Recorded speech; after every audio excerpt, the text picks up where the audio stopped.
Hello friends, today I'm gardening with Creekside. Miss B and I are going to plant Hydrangea Hill here at the Terraced Gardens. Of course, you just saw me plant the nice big jumbo jardiniere from Unique Stone with a really fun, unique osmanthus. That's a goshiki. We'll talk about that in a minute. But what we're going to do is I have a lovely selection of plants here that are going to go right here, what I call Hydrangea Hill, in this terrace garden. The vast majority of these, like basically all of them except one, are going to be gorgeous evergreen shrubs that are going to go into this space. Of course, if you remember, we have been working on revamping what used to be just our garden box area. We have given her a complete facelift here. We call it now the Terraced Gardens because it is nice and terraced. We have multiple gardens at different levels. And so we are going to be working on Hydrangea Hill today. Get those shrubs in. Of course, being North Carolina, a zone 8A, this is the perfect time to be putting your shrubs in the ground. Early October, the temperatures, at least that's what the weather says, is going to be going down. They are beginning to be a little cooler, and so the temperatures are cooler, but the ground is still nice and warm. Therefore, your roots are going to do lots of great growth. And then of course we're getting more regular rain. So you're not going to have to be out there watering as much. So first things first, let's talk about what we've already done. We planted the jumbo jardiniere. Remember, I've put this here. I like to incorporate pots and hardscaping quote directly into my flower beds. But we did this really here because if you remember, we removed a massive loropetalum that was growing into my green giant. And so we have a bit of a hole there. And so by putting this container here, we're gonna have that goshiki in there and then add some annuals later on. It kind of draws your eye away from that, brings some different interest. And then of course, we're gonna landscape all around here. I'm a huge fan of osmanthus. Typically, this is not the typical osmanthus that I have ever done. In fact, this is a brand new one for me, but it is what's called goshiki. And goshiki is a gorgeous, multicolored, evergreen shrub. And in fact, goshiki in Japanese means 5 colors because this shrub is going to give you a whole range of colors. You can see here that new growth. We've got like a little pink, deep rose, mauve kind of color. You have got creams and yellows. You've got speckles. And then when you go down in there, it's more of a darker green. So it's ever changing, brings some nice variegation to this because I did not want to do an evergreen that would be only green because I have my emerald greens, my green giants right here. And so I did not want to have green on green plus, as we call it here, figgy. So we have this massive fig tree. So we've got a lot of green. I wanted to bring some variation in here. Now, goshiki is going to be a relatively slow grower. It's not going to be a super fast grower, so I'm in this for the long haul. She will reach out typically in that 5-foot range. If we leave her here for, 10, 15, 20 years, then she could easily get, much taller than that. She's not going to stop growing. She'll continue to grow, but typically around that 5-foot range is kind of where we are. Maybe in that 4-foot wide. This jumbo jardiniere is massive. Like it is the jumbo jardiniere. And in fact, it's like the extra, extra large jumbo jardiniere. I filled it completely with soil. Down in the bottom, I do have some of the aged pine bark just to help with some good drainage. Of course, my pot is on, it's not directly sitting on the ground because this pot weighs 300 pounds. And if I were to put that 300-pound pot along with all the soil, the plants, and then when it rains, the water, it is going to seal itself off and it's not going to drain. So there's actually 4 big thick blocks underneath it. It helps make it level, but it provides that drainage. So that's great. I can easily maintain that because my hand can reach under there. And so just to always make sure that it's clear and so that it can drain. Goshiki is hardy in zones 6 to 9. We are a zone 8, so that is perfect. We are right there where it will not receive winter damage, but it's not going to be too hot as well, so that works really, really well. Right now, it looks like she is in the shade. It's rated as a sun to part sun shrub. As the sun comes around, and this is October, but as the sun comes around, she's going to get great 5, 6, 7, 8 hours of direct sun because the sun will set directly in front of her. So she's going to get lots of good sun, and she needs that to have that beautiful color on it. I'm trying to think, I will try to remember to link a video.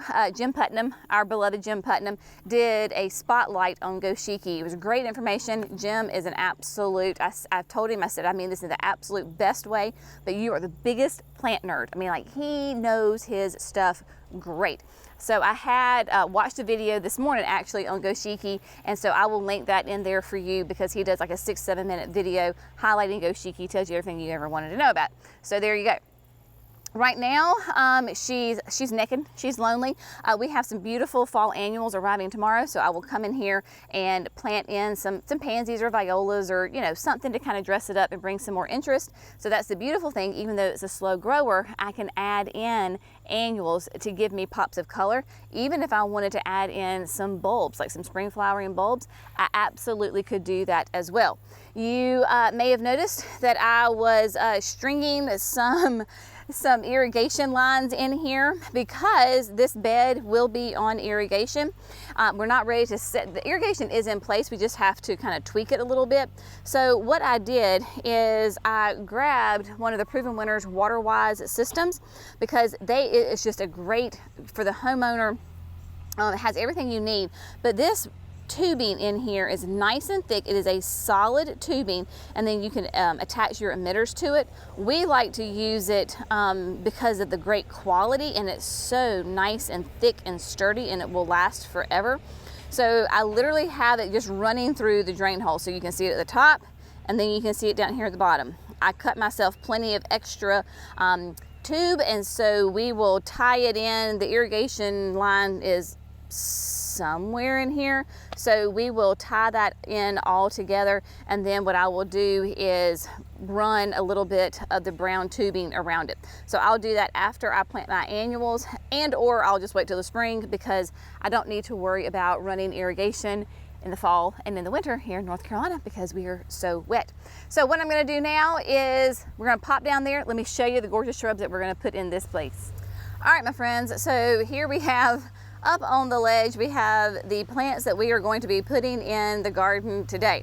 Some of these I know exactly where they're going to go, and some of these I'm like, well, we'll figure that out. First things first, we are going to, Jenny actually has a shovel down there, believe it or not. I have a shovel because I need to dig up, I have 4 of the Summerific Edge of Night perennial hibiscus from Proven Winners. I love this hibiscus. It's a gumdrop, so it's wider than it is tall, near black foliage, and like fluorescent pink flowers. It's gorgeous. So we're going to dig these 4 up because that's left over from the old design of the garden. And basically what we're going to do is the general area is we're going to plant them in here. So we're going to kind of snug them up somewhere in there with the fig tree.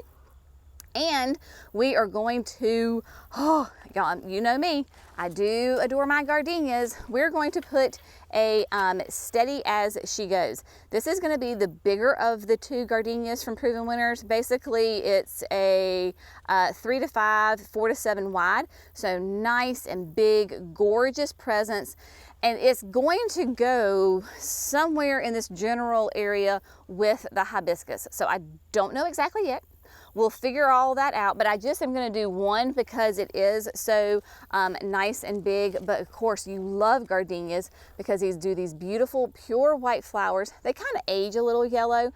The fragrance is amazing. Here it is October. They're still putting on those beautiful buds. It's an evergreen, glossy green foliage. It is definitely a southern plant, hardy in zones 7 to 10, sun to part shade, and it has high deer resistance to it. Gorgeous evergreen, and it is one of my absolute, if not my absolute favorite fragrant flowers. So it is going to go over there. I only need one because it's nice and big. Now, we're also going to work in, and I don't know exactly how these are going to go. Remember, I got some plants from Southern Living, and so we have the Suntastic Pink Abelia. So we have 3 of those. Gorgeous, beautiful evergreen, 2 to 3 tall, 3 to 5 wide. So you'll notice that all of these plants are going to be pretty much wider than they are tall. When you have that bank, I don't need height on this bank because it is a hill. I need width, right? So we've got 3 of those. We've got our Purple Daydream Dwarf Loropetalum. Again, 2 to 3 tall, 3 to 4 wide, full sun, part shade. This is hardy in zones 7 to 10, beautiful evergreen, and we'll have that nice deep purple burgundy foliage on it. This is more green just because it has been in a greenhouse.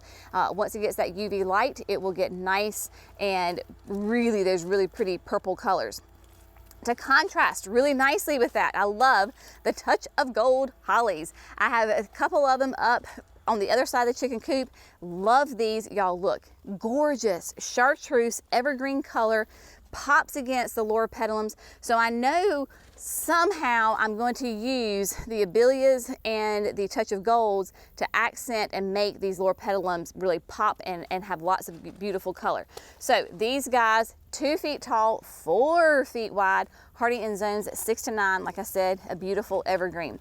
Then we're going to incorporate, I have got 5 of some Schizocerium grass from Proven Winners. This is the Prairie Winds Blue Paradise, a full sun perennial. It's gonna be like basically 3 feet tall. The Blue Paradise is hardy in zones 3 to 9. These are the ones that Walter's Gardens sent me 2 weeks ago. They were massive. We came through and just topped them off. But all of this beautiful green growth is brand new. Y'all, these things were huge. So we just came in and topped them, and they've got a massive root system. So we're gonna work those in. They'll probably be one of the last things we put in. And then we're going to try a Tiny Wine 9-bark. I'm trying this because it is hardy in zones 3 to 7. We are an 8A. So what I'm going to do when you are kind of pushing your zones that way, in that direction where I might be too hot for this plant, I am going to put it in a spot that gets the shade earliest in the afternoon. So it's still going to get its full sun that it needs, which is 6 hours or more, so it will definitely get that, but it's going to be more morning sun, early afternoon, and then it gets a break in the afternoon, hot, intense sun.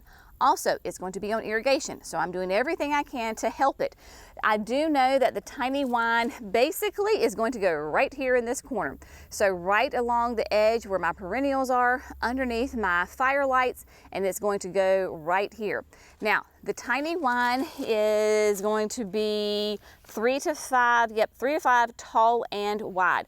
So even though it's 3 to 5, even I'm thinking of the 5, right? I'm thinking big. It's on a hill and it will not take away from the hydrangeas at all. Gorgeous color. It'll do these beautiful flowers in the spring. Lovely. It sheds its leaves, it's deciduous, and then the bark looks like it's peeling. Well, it is peeling, that's why it's called a 9-bark. So we're gonna put Tiny Wine. And then last but not least, I got a lot of plants to put in, y'all. We have 3 Montana mosses. So the Montana moss, you can see that they're in completely different containers. They are just in some little terracotta pots. That is because I bought these as they were like 3.5-inch pots. So they were little guys. I ordered them online. I really was doing that because I wanted to see how this company shipped their shrubs, since we ship shrubs. And so I was like, well, I'm just going to do a little research and get some plants in the as a bonus. So I ordered these doing that research, but I also wanted the plant. So they were in 3.5 little containers. I went ahead and directly put them in these 8-inch terracotta plastic pots. They've been growing all summer.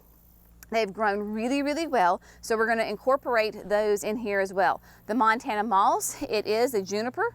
That it is prickly, so it's not super soft. It is a little prickly, but it's a beautiful, completely different color than anything else I have.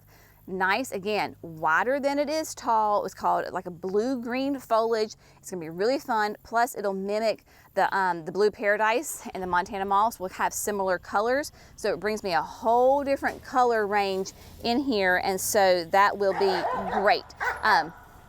Brenna is excited to see Jerry. So there she goes. Okay, so the plan of attack is to first move the summerifics, get them in there, at least get them out of the ground. Probably won't plant them, I'll just kind of place them. So pop them out of the ground, bring them over here, place everybody, and then I will go ahead and start planting. I've got my biotone. I'm going to grab my power planter auger. I'm going to be using, go ahead and use the 9-inch heavy duty, just because these are all like 3-gallon size. So go ahead and use that 9-inch with that heavy duty tip. Literally, remember, like horrible soil here. We've put some compost and some soil, trying to add in some organic matter and to kind of create a topsoil. So when I drill my hole, I will be incorporating that native red clay soil with that top dressing that we put in. It'll all work together. And then of course the biotone for a really strong, healthy root system. So like I said, I'm flying solo. I got my cheerleader here, my little support system. So we are going to get to work and get this space all planted. I cannot wait to see it all finished.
My friends, today's project is complete.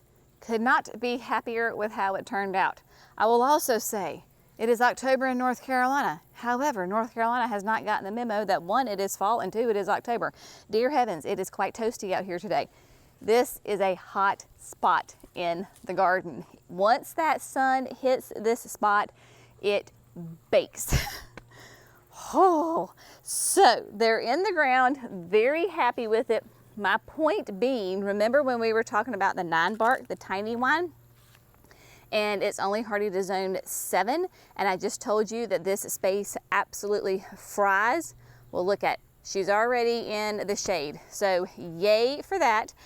Giving you a big picture view here. Again, you can see tiny wine is in the shade already. So what I did with this is I wanted to have more evergreen structure up here. The firelights are gorgeous in the summer, and I needed to have more interest year round. So that is my goal in this space. So we're going to go through and kind of talk about the placement.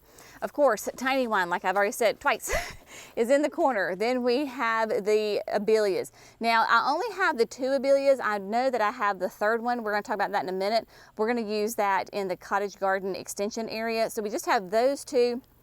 And then, do you not love that touch of gold? How much it just like explodes and just shows up in the garden? I love it. These are the best little plants, and it is a holly, but it's soft touch holly. It is not prickly whatsoever. And then having that nice and wide, as it grows, it's going to be wider than tall. All of those are going to be that way, except for probably your tiny wine, which is going to be more of like a nice rounded habit on that. And I don't mind. I know that it's close to those firelights, but I want it to grow, and they can touch each other. They can get all happy with one another, not a problem at all. And then dotted throughout here, we have the blue paradises. Now, I don't know if the camera caught that, y'all, but these were in quartz, and when you want to talk about the definition of a root-bound plant, these things were insane. So much so that I had to get my box cutter, and I literally cut through the plastic container. And while I was doing that, I made sure to go deep. I cut off, I don't know, not quite a bottom inch of the root ball because it was just completely matted. So if you have a really root bound plant, one, you might have to cut the pot off, and then two, go ahead and cut off the bottom of the root system. You want that root system to open up, and when they're completely and just really tight and twisted around each other, it's really hard to break them up. So I cut it off, and then I scored and sliced all around the root ball of those blue paradises. These are going to be more upright, but they're not going to be crazy tall, right? And it is a grass, so it's very wispy. So there's 5 of those dotted throughout here. I did do the Purple Daydream loropetalums more towards the back, right? Because they are up higher on the hill, a nice burgundy color, have a lovely contrast between the burgundy of the loropetalum and then the firelights. And you can see the other 2 touches of holly right there, the touch of holly, and the Montana moss. Now the Montana moss, it is a juniper, and it can be nice and spread out and wide, but it can really fill in this area. And again, it's okay if the juniper and the loropetalums, if they all just kind of kiss each other. I do not mind that at all, because remember, when you're landscaping, we get questions all the time of, how do you deal with weeds? How can I prevent more weeds? Well, one way, the fun gardener's way, is to put more plants in there. So the more plants you have, whether it's a tree, a shrub, a perennial, an annual, a ground cover, whatever it may be, when you put more plants in there, that takes up real estate, and then the weeds don't have as much room to grow. So that's one way to do it, of course, and then adding nice thick mulch. I have not done any kind of mulch. We're going to come back. We got to do the irrigation and all that. I'm flying solo today, so we're not doing that. I just wanted to get them in the ground. But we have like a blue paradise is kind of in the window back there between the loropetalum and the touch of holly. Then we have one here. There's another one back there. And then another Montana moss here. And then the last Montana moss, y'all, is way back there in the corner. I was like, well, let's just fill it in, right? Because my summerifics, they are perennials, so they will die completely down to the ground in the wintertime. They'll be sticks. Here in the south, you can cut them back. It'll be perfectly fine. If you're in more northern climates with lots of snow and all that, you want to wait until you're coming out of winter and going into spring before you trim those. And yes, those summerifics are looking sad. The reason that I left the stalks up is because I wanted you to see the placement of them. As soon as I get done, I'm going to come in here and I'm going to go ahead and cut them back. I do not need any top growth, right? It is October. We could get a freeze. Well, who knows when we're going to get our first freeze, but then as soon as we get a first freeze, they're done. I don't need that top growth. And right now, I want all the energy to go into the root system of the summerifics, not trying to sustain foliage that's going to be killed by the freeze in a couple of weeks anyway. So I'm going to come through and cut them, the stalks, down to about 6 inches. That will put the energy back into the roots, not on the top growth. So if you're that, kind of late in the season like I am, and you want to do that, you absolutely can do that. This is what happens when you transplant. This is the difference between a transplant and if I had put them, if they were in a 3-gallon and I put them in, they would not be doing this. This is because bless their little hearts, I ripped them right out of the ground and put them somewhere else. So there you go on that. And then of course, Steady As She Goes. Steady As She Goes is right there, gonna fill in that area. So really the only plants, and we got another grass right here, the only plants in here that are deciduous are the, if you wanna call them deciduous, the summerifics, which will completely die back. So in the wintertime, they're gonna, quote, disappear, not be here. And then the only other one would be my non-bark over there. In the wintertime, I leave my grasses, I leave all that foliage, even if it's brown, I leave it. I come in here in late winter, it depends on how the season's going, but the really, like into January, 1st of February, and I do what I just did. I just give them a flat top, right? And then gather them up as a ponytail and cut them back. Obviously, I won't need to do that this year before all that new growth comes out, and then they're big and they're beautiful, and yay for that. I do not know if the camera will pick it up, but I told you that I have some touch of gold hollies rather up by the chicken coop. So obviously these are the new ones I just planted. But I don't know if you can see, but up here, right here in this area, that's where you can see those other 3 touch of gold. So I love having that go through, and then I still have the other 2 because Southern Living gave me 5. So I have the other 2, and they are going to go down into the cottage garden extension. So we will have a 1, 2, and then that 3rd up there at the chicken coop area of that touch of gold. Using that same plant repetitively through the garden just brings it all together. Now, as far as I do still have some empty space in here. So what am I going to do with that empty space? Well, first of all, I think I've told you a couple of times that I have quite the order of bulbs coming in December. Most of them are tulip bulbs, but I did order some more jonquils, some daffodils. I am a huge fan of daffodils. I love them.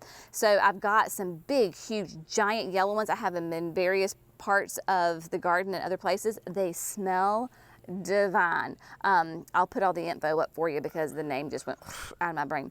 But I've got them from Color Blends. They may be sold out for this year. I don't know, but you can check them out. But if you're interested in them, they're great for the South. You do not have to pre-chill them. And the bulbs are massive and they are glorious. So what I'm going to do is I am going to plant directly behind the wall here with those jonquils, right? So just right here on the edge of the wall, and like this little, I don't know, maybe go out a foot, 18 inches from here and plant them. So that way in the spring we'll have lovely, and I may do pockets, I may do a straight line. Who knows? That kind of Jenny, when they come in December, will determine that. But with the jonquils, the daffodils, you have to let their foliage just die back naturally. You don't want to, while they're still nice and green, you don't want to cut them. So the reason that I'm putting them there is that I can kind of tuck that foliage, once it starts to look a little ratty, I can kind of tuck it behind the wall a little bit. And so you won't see it as much as opposed to, you know, somewhere else. And then I can plant some annuals tucked in there, and that will kind of help disguise it until they completely turn yellow, and then they just kind of fall out. But love how this whole space is coming together. I mean, it is just, it's really fun. It's really pretty. No, we still do not have the garden boxes filled. There's not a rush for that because we don't have to have them filled until the tulips arrive in December.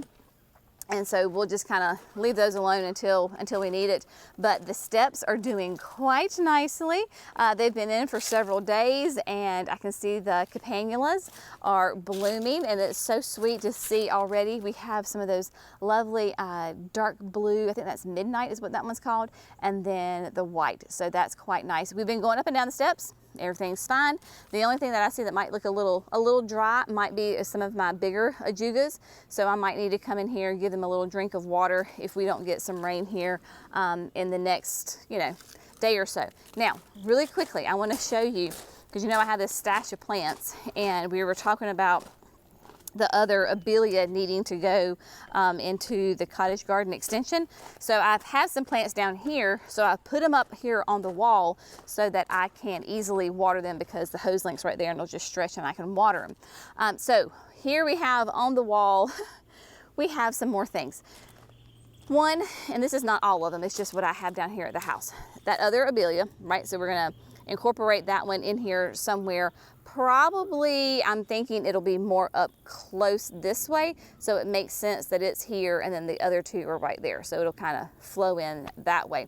We have the ginger wine 9-bark. Now this might end up at the chicken coop somewhere because it gets kind of big, 5 to 6 tall and wide, and I think that would just be too big for this area, so I don't really want to do that here.